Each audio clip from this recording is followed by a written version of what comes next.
All right, guys, it's a easy Sunday afternoon. I'm sipping on some coffee. I figured I'd share with you a couple of watches that, yeah, you can't buy. It seems like that's like the thing I do, right? I keep showing you all these watches that I'm going to put a link in the description. You're going to click on it and you're going to go, yeah, they're all sold out. What the heck, man? Well, that's the way a lot of these micro brands work, and other brands. The micro brands aren't the only ones that hold that title, but in this case, we're looking at the Borealis Neptuno, and they are on pre-order, or we're on pre-order, $145 up front, and then $145 once they are ready to ship. There is, at the time of this video making, there is one colorway left, and it is like a brown tone. These ones here I have, this is the Icy Frost, and I believe this one's the green, and it kind of like is a gradient dial out to black.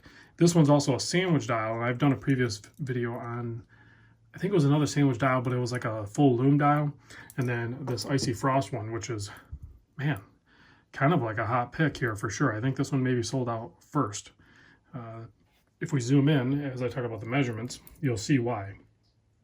It has a bit of like a frost, almost like a, it's definitely a texture dial, as you can see there when I catch light, and then you have heavy printed on Lume plots. But the case size on this, they say 40 mil. When I say they, I mean Borealis. But I measure across the bezel at like 40 and a half. So it's like 40, 40 and a half. 47 lug to lug. You can see drilled lugs turned down nicely. 14 millimeter thick. So a little bit on the thicker side. When I say a little bit on the thicker side, most diver watches, certainly when they're 300 meter, are like 13 and a half mil. So this is like a half a millimeter thicker than your typical watch.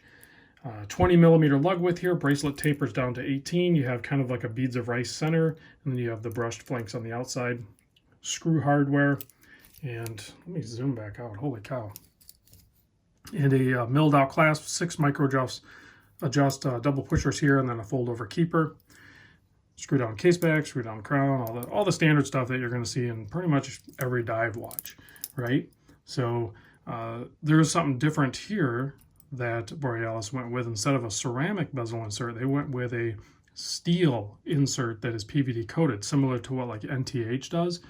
I think it's going to be a little bit stronger. You know, if it takes a hit, it's still going to be strong, but it's not going to like crack or anything. So I don't know if there's other reasons why they do that, but I've noticed a few micro brands now doing that. So you can get this in a no date. This is a no date. Obviously, this one's a date. You can see the date down at 6 o'clock. It's going to have the correct movement. No date is going to be a Seiko NH38. The date models are going to be a NH36. So you're going to have that Seiko movement in there. If it ever needs servicing or replacing or anything like that, it's going to be easily done. 300 meter water resist, as I mentioned.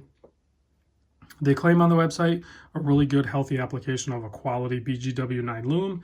I haven't checked the Lume on this one, but the printing on the dial is a little creamy looking, so we'll see. We'll see if it's BGW9. That's what it says on the website. Let's do a wrist shot real quick.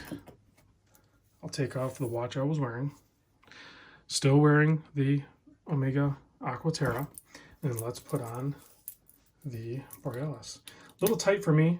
These are both prototypes. They came from other reviewers. So 120 click bezel on this. You can see it wears fine on my 7 1/4 inch wrist. I don't believe there was a strap included with this one. This one's a bracelet only model. You could certainly wear it on a strap, but I think wearing it on bracelet a little bit more snug is going to help balance it out. Otherwise, it might feel top heavy. So here's that bezel action as we center it back around. Nice audible bezel. Clicks and everything lines up. Oversized crown at 7.5 millimeters, so plenty of real estate there to grab onto, because the texture on it is not super sharp, but that's kind of mitigated when you have the oversized circumference of it. Oops, my fingernail caught the click. That's going to drive me crazy. Go back around. All right, let's kill the lights and check the Lume on this thing. Yeah, I don't know, it looks blue. That's all BGW9. I thought typically BGW9 is more like white in the daylight, but you can see the Lume is much more potent when it's printed on, heavily printed on the dial versus the sandwich dial there. So if you are, well, if you've already ordered one, then it's too late to change your order. So if you change your mind, maybe you can trade with somebody. That's essentially how you're going to end up with one of these, unless you go order the brown dial one. At this point, you're going to wait for the secondary market, because most micro brand guys that I've seen out there were all serial flippers. So as soon as these get finished and they start shipping and stuff like that, guarantee there's going to be a handful of guys that are going to like get it, check it out, and then flip it. That's just, I don't know. It's just something to do with us serial flippers. We all gravitate towards micros and a bunch of other brands and stuff. So anyway, guys, thanks for watching. Big thanks to Carlos over at Borealis for getting these over to me, and I'll catch you on the next vid.